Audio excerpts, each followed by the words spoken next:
Pembacaan firman Tuhan hari ini diambil daripada surat 1 Yohanes pasal yang kelima, ayat yang ke-14 hingga ayat yang ke-21.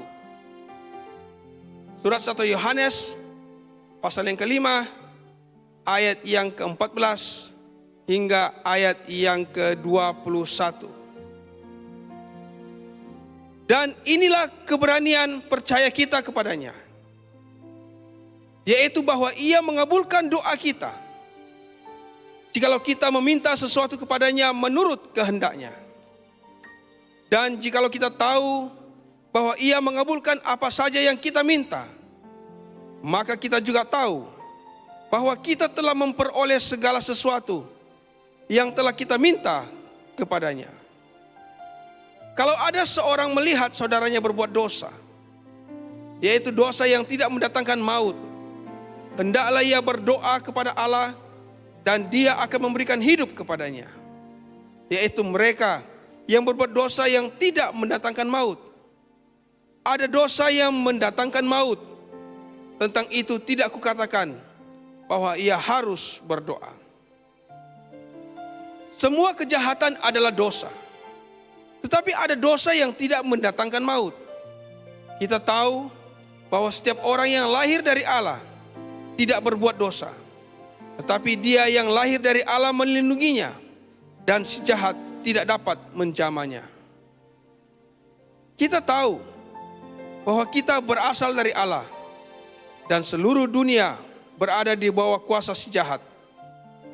Akan tetapi kita tahu bahwa Anak Allah telah datang dan telah mengaruniakan pengertian kepada kita, supaya kita mengenal yang benar, dan kita ada di dalam yang benar, dalam Anaknya Yesus Kristus. Dia adalah Allah yang benar dan hidup yang kekal. Anak-anakku, waspadalah terhadap segala berhala. Demikianlah firman Tuhan. Syukur kepada Allah. Mari jemaat Tuhan, kita siapkan hati kita.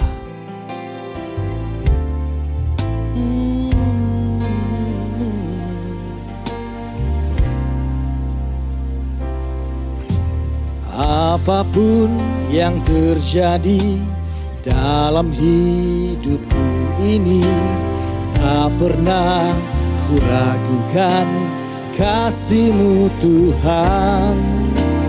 Lewat gunung yang tinggi, dalam lembah yang curam, tak pernah kuragukan janji-Mu Tuhan. Kau berfirman dan sembuhkanku, Kau bersabda dan selamatkanku. Tiada yang mustahil bagimu, Yesus, ku percaya padamu. Kau berfirman dan sembuhkanku, Kau bersabda dan selamatkanku. Tiada yang mustahil bagimu, Yesus, ku percaya padamu. Yesus, ku percaya padamu.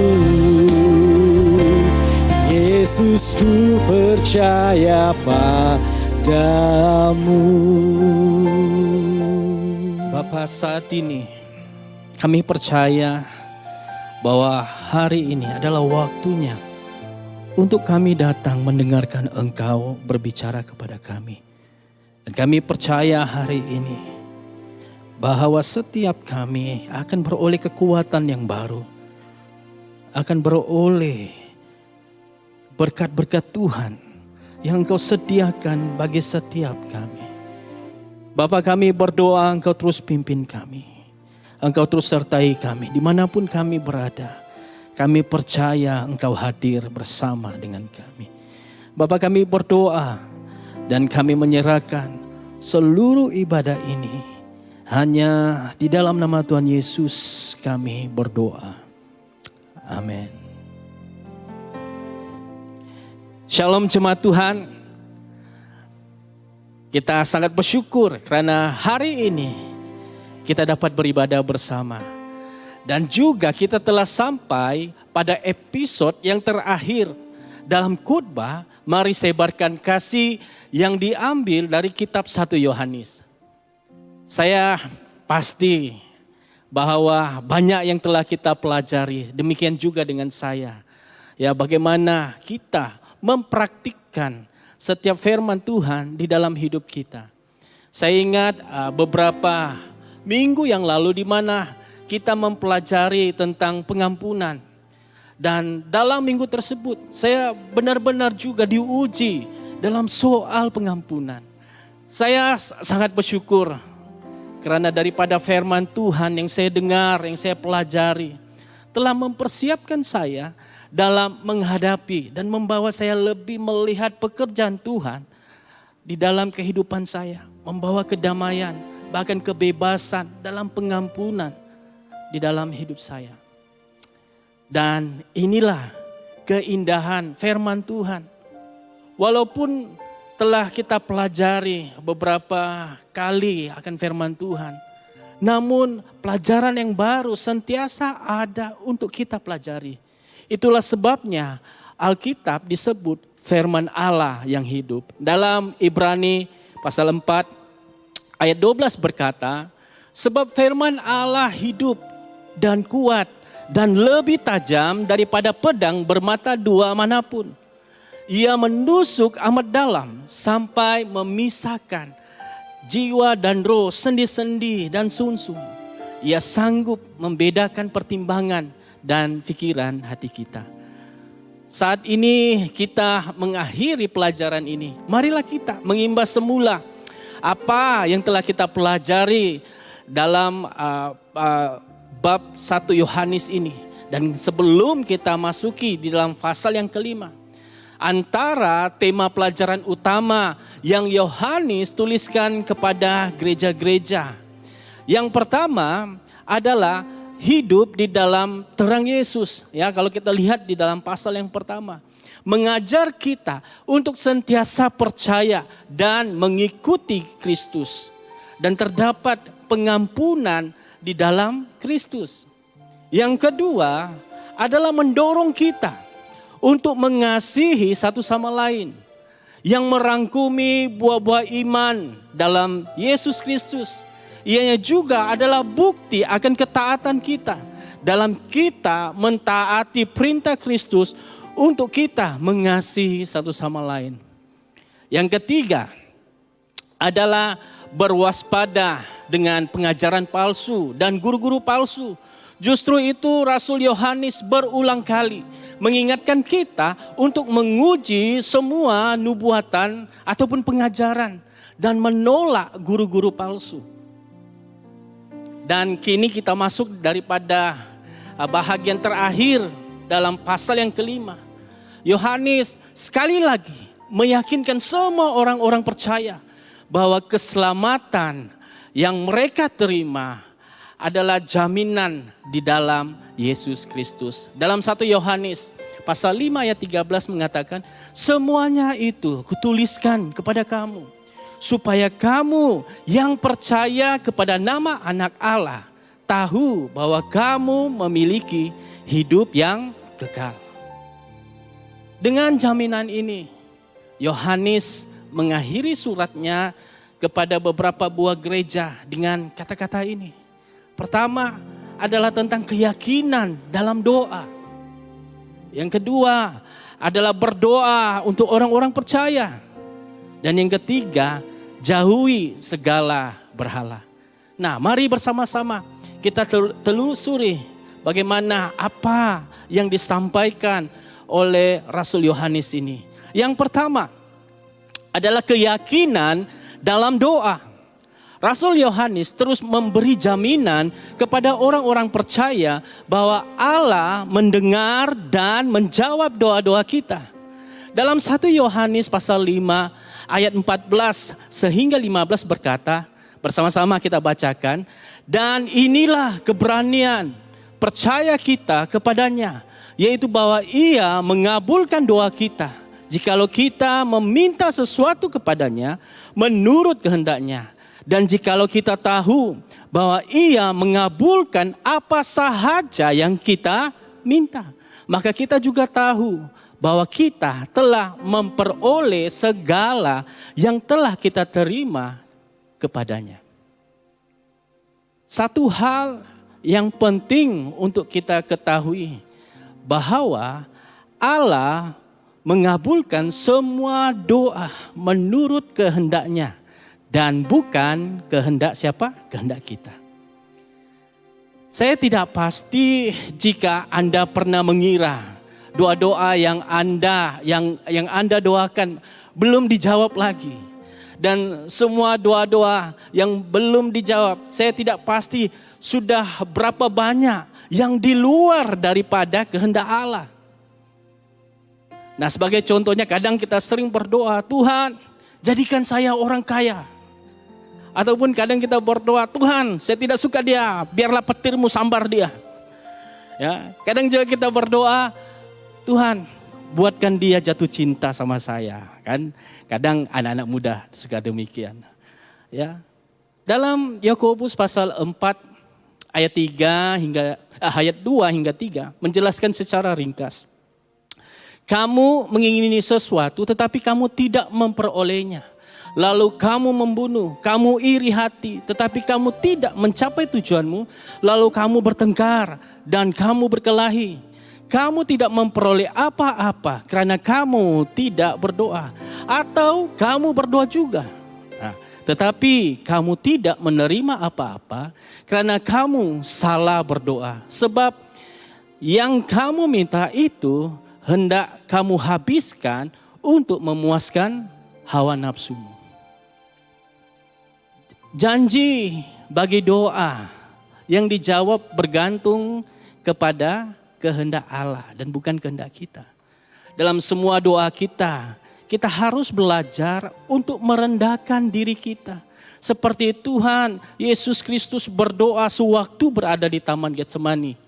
Ya, doanya di dalam Lukas pasal 22 ayat 42 hingga 43. Dia berdoa demikian. Ya Bapakku, jikalau Engkau mau, ambillah cawan ini daripadaku. Tetapi bukanlah kehendakku, melainkan kehendak-Mu lah yang terjadi. Maka seorang malaikat dari langit menampakkan dirinya untuk memberi kekuatan kepadanya. Ini adalah satu doa Yesus yang merangkumi dua-duanya. Yaitu doa yang tidak dijawab dan juga doa yang dijawab. Doa yang tidak dijawab ialah apabila dia berdoa, ambillah cawan ini daripadaku. Cawan ini merujuk kepada penderitaan dan kematian Yesus yang harus dilaluinya, yaitu kematian di atas kayu salib. Dalam arti kata lain, kehendak Bapa demi keselamatan seluruh dunia ialah Yesus harus menanggung penderitaan dan kematian di atas kayu salib. Maka doa Yesus tidak dijawab, tidak dikabulkan. Namun Allah juga menjawab doa anaknya, Yesus, dengan cara yang berbeza. Ya, di dalam ayat tadi dikatakan, seorang malaikat dari langit menampakkan diri kepadanya untuk memberikan kekuatan kepadanya. Itulah jawaban Allah kepada doa Tuhan kita Yesus. Seperti mana yang dikatakannya, tetapi bukanlah kehendakku, melainkan kehendak-Mu lah yang terjadi. Saudara-saudari dalam Kristus, satu keistimewaan terbesar bila kita menjadi seorang Kristen ialah kita mempunyai keyakinan bahwa Allah mendengar doa kita dan Dia juga menjawab doa kita menurut kehendaknya. sikap kita terhadap doa adalah haruslah sentiasa dalam kerendahan hati dan menyerahkan kepada kehendak Allah. Ya, bukannya berteriak-teriak menuntut seperti seorang anak yang merengek-rengek meminta sesuatu. Ya, kalau saya kecil dulu saya ingat, ya waktu saya minta ibu saya kadang kasih ingat selalu. Kalau di kedai dulu minta mainan etek, wah karena saya suka etek berjalan-jalan, saya minta menangis-nangis. Ya, saya tahu pengalaman ibu-ibu dan bapak-bapak sudah tahu bagaimana anak-anak yang meminta-minta sehingga dapat baru dia mau diam. Nah, kadangkala tanpa kita sadari, banyak di antara kita demikian, kita suka menuntut, meminta-minta sama Tuhan, mendesak-mendesak sama Tuhan. Ya, ramai kita seperti demikian. Nah, dengan adanya kedamaian bahwa Tuhan pasti mendengar dan menjawab doa kita, ini tidak berarti kita boleh menuntut ataupun sehingga kita tidak menghormati Allah. Walaupun Allah yang merupakan Bapa kita, bukannya memberikan hak kepada kita untuk sekadar memerintah kepada Dia, ataupun memenuhi segala keinginan kita sewenang-wenangnya. Kita harus ingat bahwa Dialah pencipta kita. Dialah Bapa surgawi kita. Sedangkan Yesus yang merupakan anak Allah menunjukkan kerendahan hati dan sikap penyerahannya waktu dia datang berdoa. Bagaimana pula dengan kita, ya, yang merupakan manusia biasa, yang disebut anak-anak Allah karena kasih karunia-Nya bagi kita, yang membawa kita untuk mempunyai suatu kedudukan yang sebenarnya di hadapan Allah yang suci, yang agung. Oleh itu saudara-saudari di dalam Kristus, dengan kesadaran ini, saat kita datang mendekat kepada Allah melalui kedudukan, kasih karunia-Nya, dan bukannya hak kita, maka kita mempunyai keyakinan bahwa Dia akan mendengarkan kita dan menjawab doa kita sesuai dengan kehendak dan tujuannya. Dan yang kedua adalah berdoa untuk orang-orang percaya. Nah, dengan adanya keyakinan akan keselamatan kita dan juga bahwa Tuhan pasti mendengar doa kita.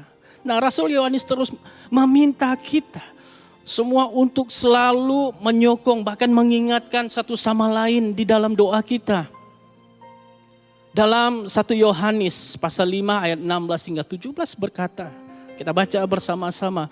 Kalau ada seorang melihat saudaranya berbuat dosa, yaitu dosa yang tidak mendatangkan maut, hendaklah ia berdoa kepada Allah dan Dia akan memberikan hidup kepadanya, yaitu mereka yang berbuat dosa yang tidak mendatangkan maut. Ada dosa yang mendatangkan maut. Tentang itu tidak kukatakan bahwa ia harus berdoa. Semua kejahatan adalah dosa, tetapi ada dosa yang tidak mendatangkan maut. Nah, sebenarnya petikan yang kita baca sebentar tadi sebenarnya agak sukar untuk ditafsirkan. Ramai ahli teologi yang telah berdebat dan mempunyai perbezaan pendapat akan petikan ini mengenai tafsiran tentang dosa yang diampuni ataupun dosa yang tidak boleh diampuni. Daripada kita bosan untuk mendengarkan semua perdebatan sehingga akhirnya ya membawa kita semakin keliru. Nah, hari ini saya memilih untuk menyatakan apa yang dipersetujui oleh kebanyakan sarjana Alkitab dan ahli-ahli teologi. Nah, yang pertama adalah semua pertaubatan memimpin kepada pengampunan. Menurut janji di dalam 1 Yohanes ya, pasal 1 ayat 8 hingga 9 berkata, jika kita berkata bahwa kita tidak berdosa, maka kita menipu diri kita sendiri dan kebenaran tidak ada di dalam kita. Jika kita mengaku dosa kita, maka Ia adalah setia dan adil, sehingga Ia mengampuni segala dosa kita dan menyucikan kita dari segala kejahatan. Ini adalah jaminan yang paling jelas yang kita miliki di dalam Kristus. Bahwa iman kita dalam Kristus dan pengakuan dosa kita yang merupakan pertaubatan kita yang sungguh-sungguh, bukan sekadar datang Tuhan minta maaf, bukan sekadar itu. Menjadi jaminan akan keselamatan kita. Inilah dasar Rasul Yohanes untuk memberi dorongan kepada semua kita orang-orang percaya untuk mengingat satu sama lain di dalam doa kita. Apabila kita berbicara tentang dosa yang boleh diampuni atau tidak boleh diampuni, kebanyakan ahli-ahli teologi bersetuju bahwa ini merujuk betapa dalamnya dosa itu. Ya, bukan berbicara tentang jenis-jenis dosa.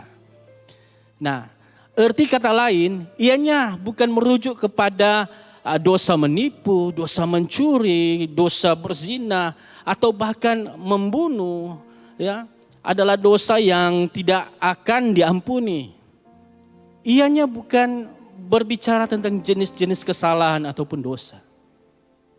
Tetapi ianya berbicara tentang betapa dalamnya dosa itu. Sama ada mereka yang bertaubat dan berubah dan tetap mengeraskan hatinya dalam doa tersebut sehingga akhir. Dengan maksud sekiranya seorang itu yang memberontak dan tidak mau bertobat, kemudian dia telah mencapai satu garis batas di mana dia tidak boleh berbalik lagi. Maka orang itu disebut sebagai dosa yang tidak boleh diampuni. Dia tidak dapat berbalik lagi. Nah, di dalam Wahyu pasal 22 ayat 14 hingga 15 berkata, berbahagialah mereka yang membasuh jubahnya. Mereka akan memperoleh hak atas pohon-pohon kehidupan dan masuk melalui pintu-pintu gerbang ke dalam kota itu.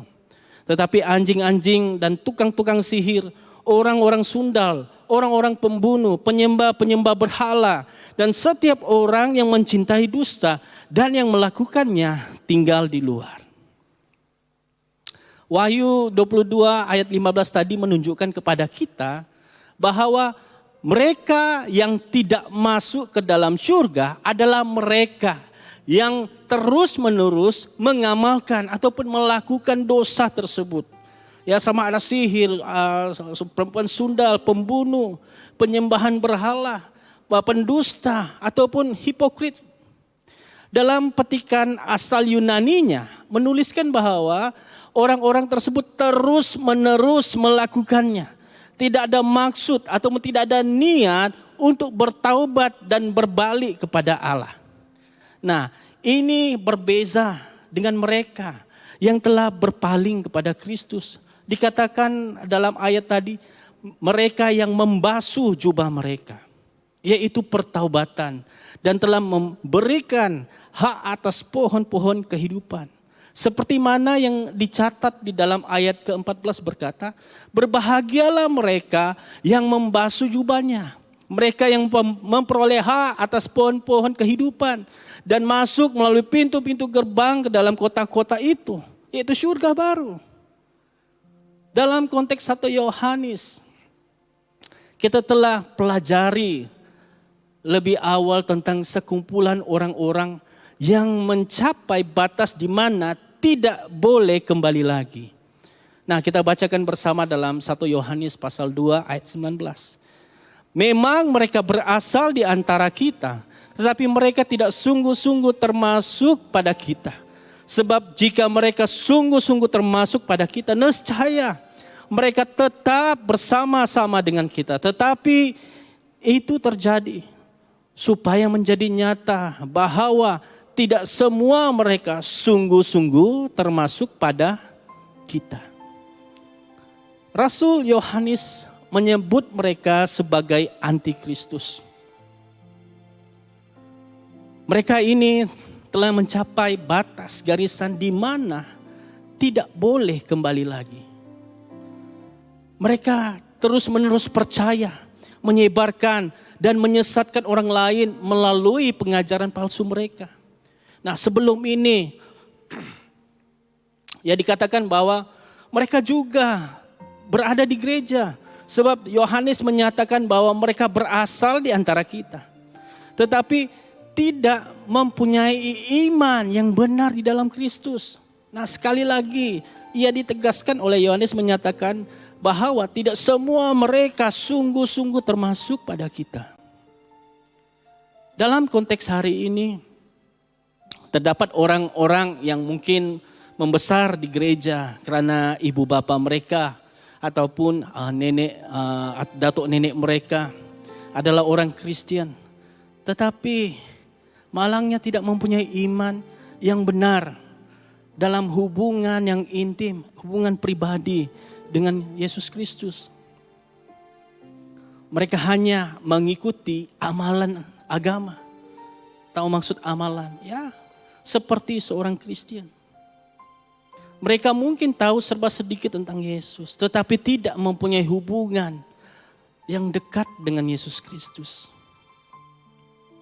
Atau juga ya ada juga yang mengikuti gereja dengan motif yang tersembunyi ataupun tanpa sebarang niat untuk mau mengikuti Yesus. Tapi mereka ikut juga gereja. Mereka mungkin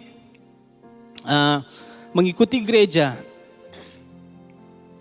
karena perspektif perniagaan ataupun karena perkawinan ataupun karena dia boyfriend saya ikutlah ya, girlfriend saya ikutlah ya mungkin, ataupun alasan-alasan lain ya. Boleh juga mungkin ada kata kalau saya tidak jadi anggota gereja nanti bila saya meninggal susah, saya ini tidak ada tempat ataupun tidak ada tanah kubur ini ya. Ataupun mungkin kalau yang muda-mudi mungkin mereka kata bagus pula gereja sana, ramai kawan-kawan, cantik-cantik lagi ceweknya. Kan? Ya. Jadi ya mereka tidak mempunyai ataupun menaruh kepercayaan kepada Kristus karena ada motif yang lain. Nah, tetapi jangan salah paham dengan apa yang saya katakan, apa yang saya maksudkan ini.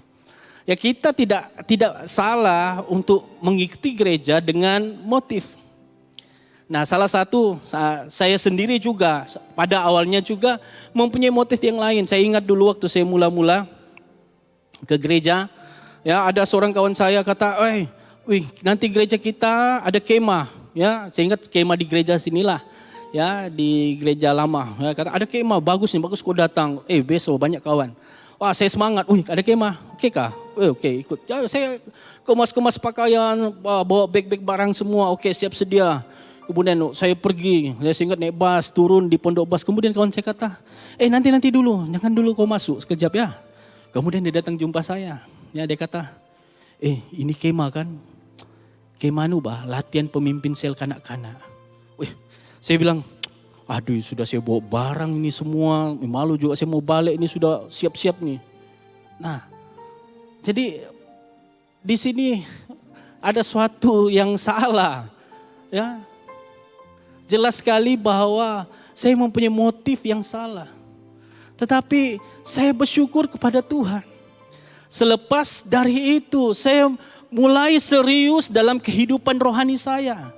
Membawa saya lebih untuk mengenali Yesus yang adalah penyelamat. Dan saya mulai melayani dia. Apa yang saya boleh pelajari adalah tidak salah jika kita mempunyai motif yang lain. Tetapi biarlah daripada motif itu akan membawa kita semakin dekat kepada Kristus. Dan bukannya semakin jauh. Nah, kita berbalik kepada topik kita. Jadi, bolehkah seorang pembunuh diampuni? Ya, sudah pasti boleh. Bolehkah seorang penzina diampuni? Ya, boleh. Bolehkah seorang pencuri diampuni? Jawabannya sudah pasti ya. Tetapi jika pembunuh, penzina ataupun pencuri tidak berbalik kepada Kristus ataupun ingin bertaubat, ya, tetapi tetap hidup di dalam dosa, maka iman dan keselamatan mereka harus dipersoalkan. Maksudnya adalah bagaimana kita, adakah kita ingin bertobat daripada dosa-dosa kita atau tidak? Izinkan saya juga ingin memberikan nasihat kepada kita semua, ya. Bahkan untuk saya, untuk selalu mengingatkan diri saya. Nah, kadang-kadang kita selalu mempunyai perasaan ingin tahu terhadap hakikat dosa yang tidak boleh diampuni. Ini bukannya membawa kita untuk berwaspada. Bila kita selalu pikir tentang dosa ini boleh diampuni atau tidak. Ini dosa yang tidak boleh diampunikah atau tidak, ya. Tetapi bila kita selalu berpikir-pikir mencari-cari, ianya bukan membawa kita kepada suatu tahap kita berwaspada. Tetapi ianya membawa kita untuk mencari alasan-alasan sejauh mana saya boleh untuk terus melakukan dosa itu. Sifat berdosa kita ingin mengetahui sejauh mana saya boleh pergi. Ataupun sejauh mana saya boleh mendekati jurang tersebut. Cara yang terbaik dan zona yang paling selamat ialah apabila kita menjauhkan diri kita. Berbanding kita berjalan di tepi jurang dan terus menerus bertanya jika saya boleh melakukan dosa yang tidak boleh diampuni atau tidak. Seumpama daripada kita coba mengetahui berapa banyak racun yang kita boleh minum sehingga kita mati. Lebih baik jangan minum racun tersebut. Maksudnya adalah lebih baik kita menjauhkan diri kita daripada dosa. Cara yang paling selamat seperti yang diperingatkan oleh Rasul Yohanes dengan jelas dan berulang-ulang kali adalah percaya dan tetap setia kepada Kristus. Jangan tinggalkan iman kita terhadap Kristus. Tetaplah mengasihi Tuhan dan mempunyai hasrat untuk melakukan kehendaknya di dalam kehidupan kita. Itulah zona yang paling selamat untuk kita. Amin, jemaat Tuhan. Itulah sebabnya Rasul Yohanes mengingatkan kita di dalam 1 Yohanes pasal 5 ayat 18. Kita tahu bahwa setiap orang yang lahir dari Allah tidak berbuat dosa. Tetapi dia yang lahir dari Allah melindunginya. Dan si jahat tidak dapat menjamahnya.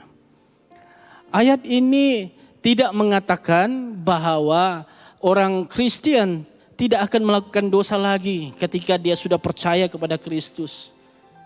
Ini karena sebagai orang Kristen kita akan menghadapi jatuh juga di dalam dosa berulang-ulang kali.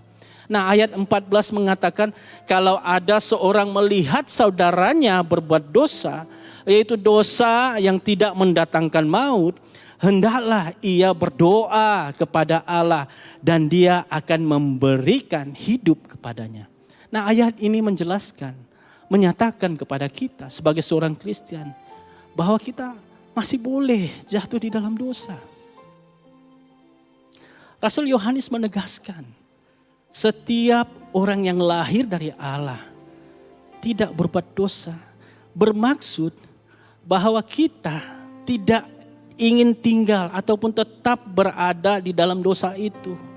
Ada suatu keazaman, ada suatu tekad di dalam hidup kita untuk berubah, untuk keluar daripada keadaan itu.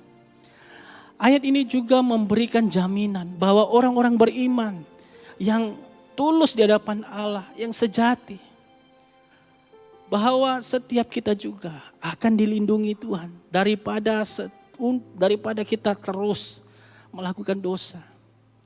Ya, karena kita percaya bahwa dosa itu telah diampuni daripada setiap kita.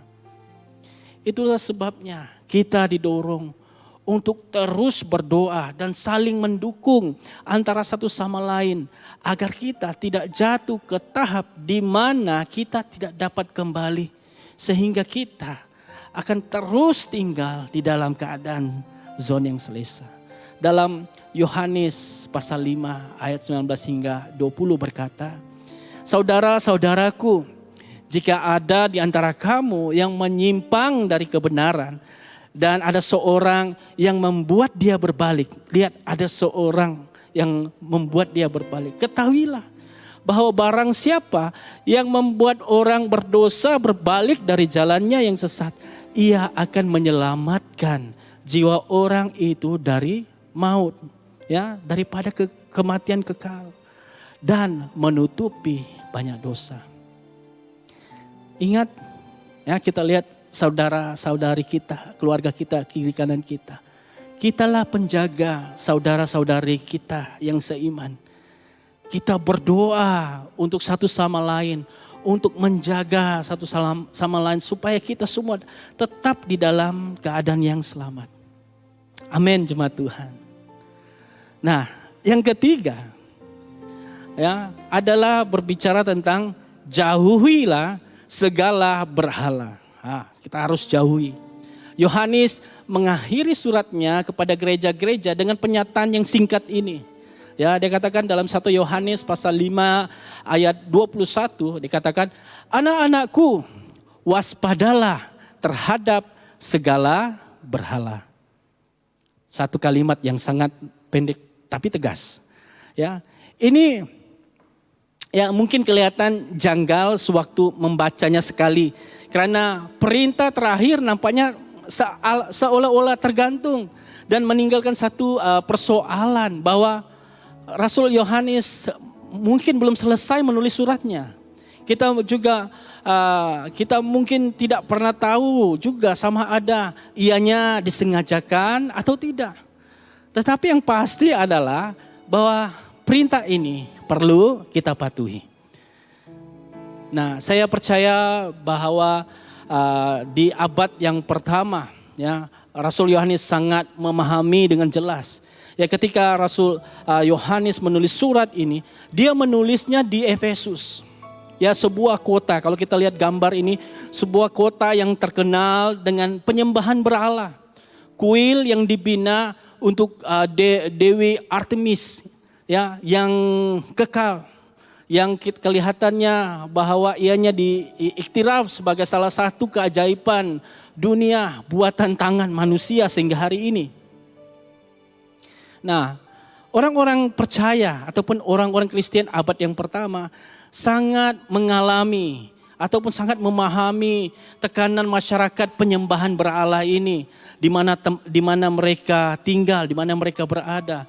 Dan Yohanes memperingatkan mereka agar tidak terserap, ya, ke dalam sistem penyembahan berhala dewa tugu peringatan Yunani maupun Rom.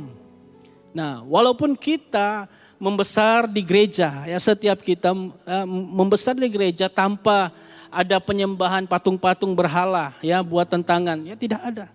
Namun konteks 1 Yohanes memberikan amaran kepada kita tentang berhala yang ada di dalam hati kita, yaitu keinginan daging dan keinginan mata, serta keangkuhan hidup kita. Berhala-berhala yang tidak kelihatan ini kelihatan lebih halus, namun berbahaya daripada patung-patung buatan manusia. Penyembah berhala dalam makna yang lebih luas berbunyi demikian. Ya. Berhala adalah segala sesuatu yang mengambil tempat Tuhan dalam memberi kita kepenuhan, kepuasan, keselamatan, dan juga kepentingan. Sekali lagi saya ulang, bahwa berhala adalah segala sesuatu yang mengambil tempat Tuhan dalam memberi kita kepenuhan, kepuasan, keselamatan, maupun kepentingan. Sebagai contoh di dalam Kolose pasal 3 ayat 5 dengan sehingga ayat yang ke-6. Firman Tuhan tegas mengatakan kepada kita, "Karena itu, matikanlah dalam dirimu segala sesuatu yang duniawi, yaitu pencabulan, kenajisan, hawa nafsu, nafsu jahat, dan juga keserakaan yang sama dengan penyembahan berhala. Semuanya itu mendatangkan murka kepada Allah." Oleh itu kita harus belajar daripada firman Tuhan ini. Daripada Alkitab yang kita bacakan. Ya, berhala itu lebih bahaya daripada berhala yang kelihatan. Nah, Pastor John Piper berkata demikian. Dia mengungkapkan sedemikian. Ya, penyembahan berhala bermula dari hati. Mendambakan, menginginkan, menikmati, dipuaskan dengan sesuatu yang lebih daripada Tuhan.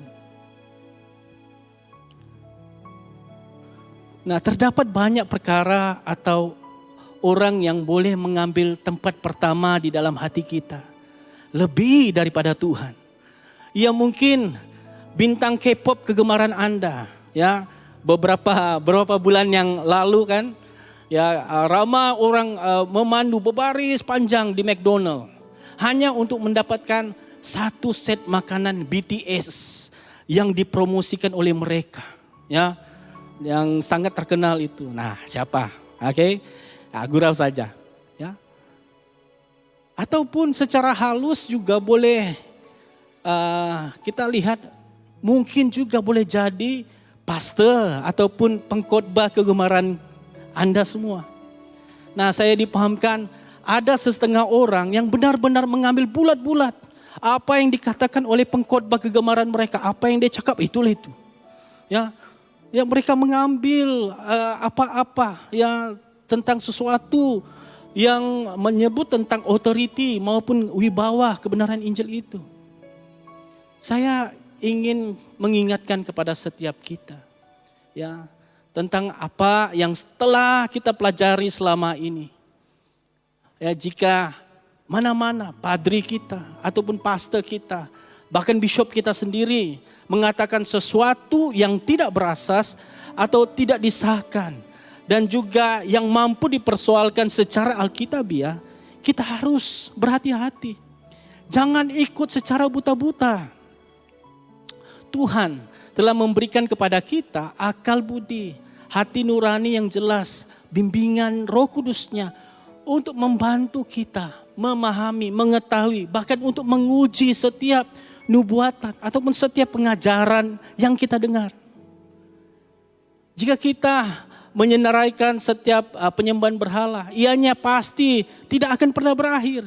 Ianya boleh menjadi sesuatu yang seperti permainan komputer pun boleh, ya, ataupun mencari uang untuk menjadi kaya supaya memperoleh kesenangan, ataupun juga godaan kepuasan dan hubungan yang tidak saleh. Boleh juga semudah seperti handphone pintar yang ada pada Anda hari ini yang Anda gunakan, atau juga boleh jadi hobi kita, ya. Nah, di dalam musim PKP ini, saya percaya kita sudah mempunyai mungkin kesempatan ataupun ruang untuk mengisi masa kita, untuk melakukan sesuatu yang kita minat ataupun sudah lama tertunda-tunda, ya, dan akhirnya ada peluang. Namun kita harus berhati-hati. Nah, kalau kita lihat gambar ini, nah ini merupakan hobi saya, ya.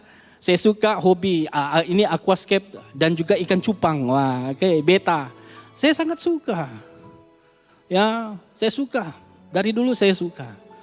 Ya, dan saya punya kesempatan untuk menghasilkannya. Nah, tetapi di dalam menghasilkannya, ianya sangat susah juga.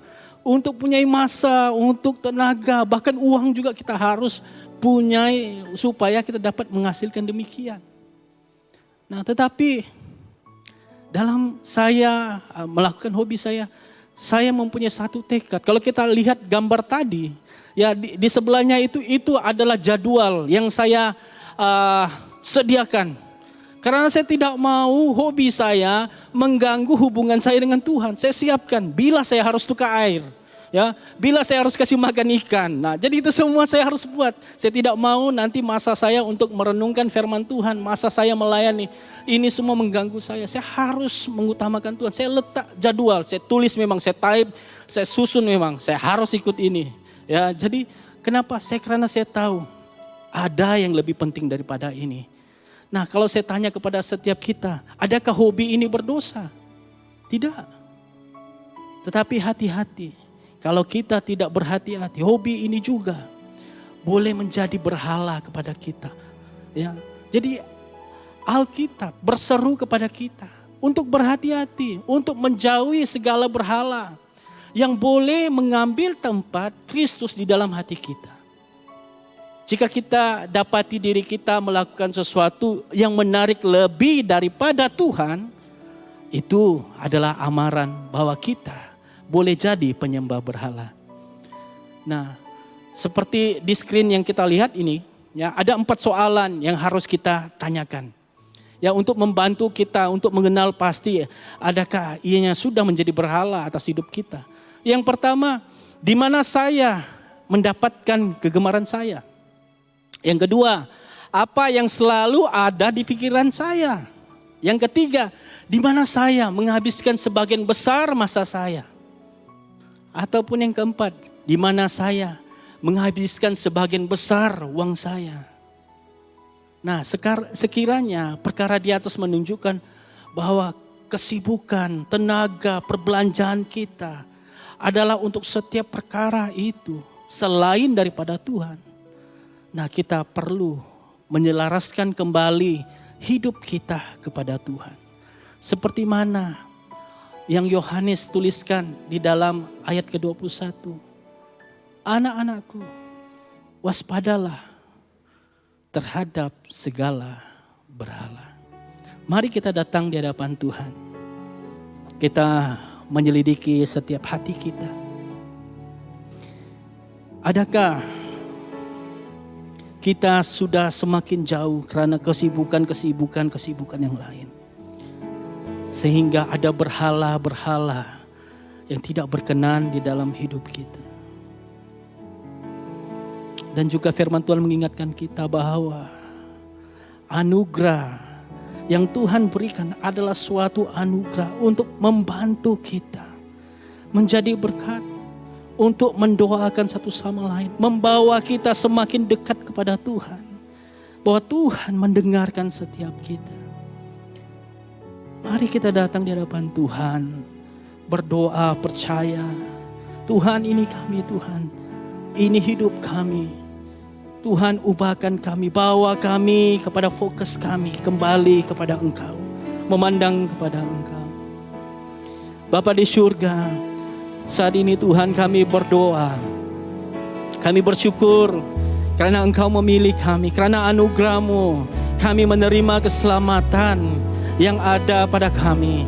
Ajar kami Tuhan untuk berani mengaku setiap kelemahan kami, kesalahan kami.